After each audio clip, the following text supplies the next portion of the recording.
Dictation start होगी 5 second बाद। Start.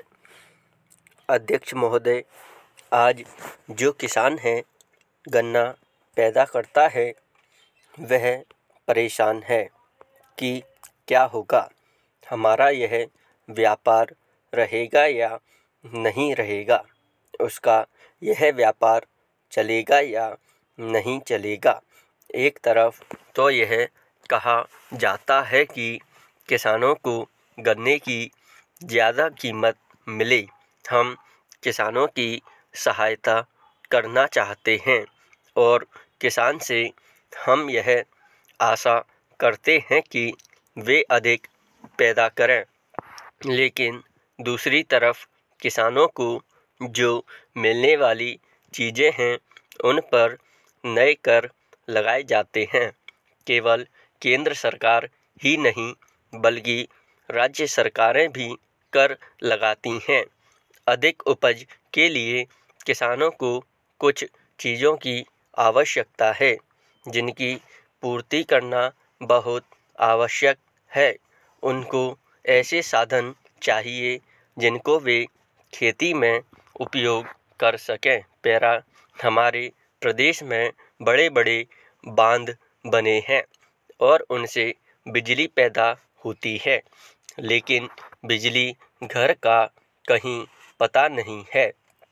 बिजली घर यदि बना भी हुआ है तो भी उनको बिजली नहीं मिलती है। नलकूप पड़े हैं लेकिन चालू नहीं किए जा रहे हैं।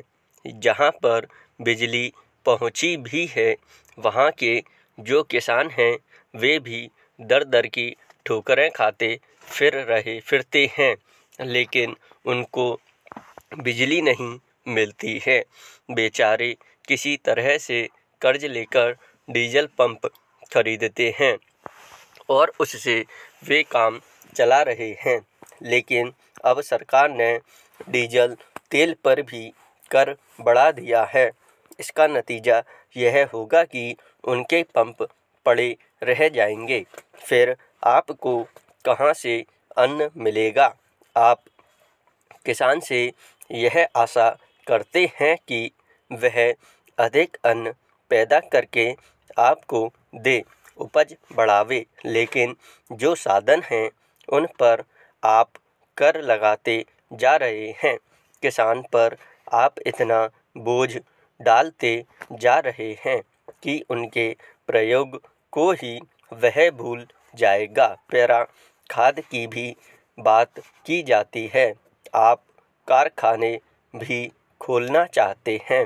दुनिया के जो बड़े बड़े देश हैं उनको आप निवेदन कर रहे हैं कि यहाँ आकर वे खाद के कारखाने खोलें और खाद पैदा करें। क्या खाद आप इसलिए पैदा करना चाहते हैं कि किसान उसको ले जाए और उसकी फसल भस्म हो जाए। कारण यह है कि उसको समय पर पानी तो मिलेगा नहीं। अगर पानी नहीं मिलेगा तो खाद किस काम आएगा।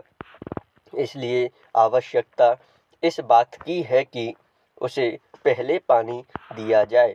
पैरा, अध्यक्ष महोदय, मैं आज एक ऐसे विषय पर बोलने जा रहा हूँ जो देश के सामने एक बहुत बड़ी समस्या बना हुआ है।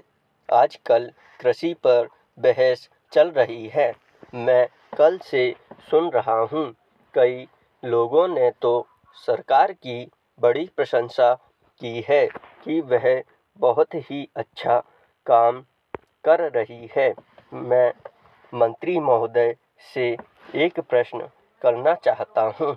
मार्च में मंत्री महोदय ने एक प्रश्न के उत्तर में कहा था कि 2 वर्ष में हमारा देश आत्मनिर्भर हो जाएगा। मैं जानना चाहता हूँ कि ऐसा कहने के पीछे उनका आधार क्या है। कौन से उनके पास ऐसे प्रमाण हैं जिनके आधार पर उन्होंने इस प्रकार की घोषणा की है।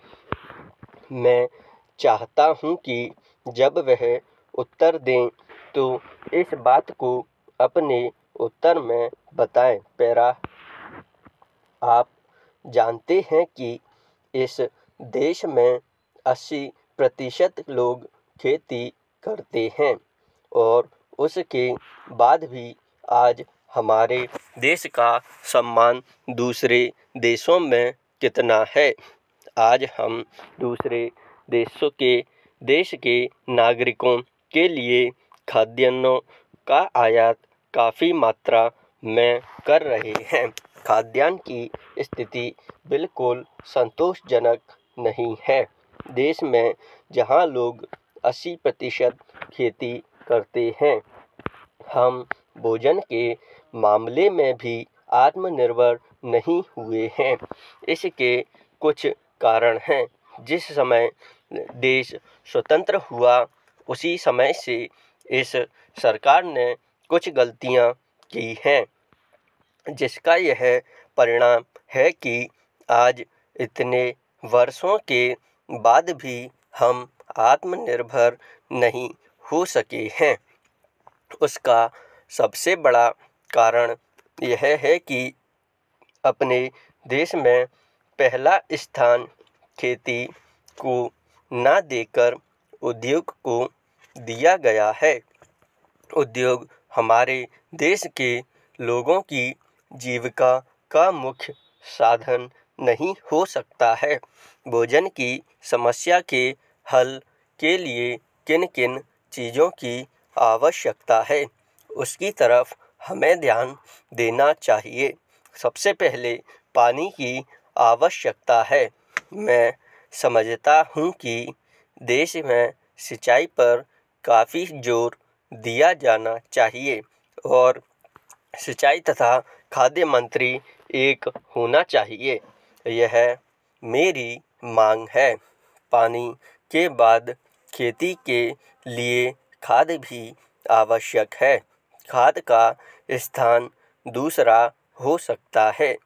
आज देश में खाद की बात काफ़ी जोर देकर कही जाती है। यह कहा जाता है कि उपज को बढ़ाने के लिए खाद की आवश्यकता है। बिना खाद के उपज नहीं बढ़ सकती, किंतु खाद कहाँ तक उपज को बढ़ा सकेगी, यह भी देखने और सोचने की ही बात है। इस ओर एक समन्वयक नीति चाहिए। स्टॉप।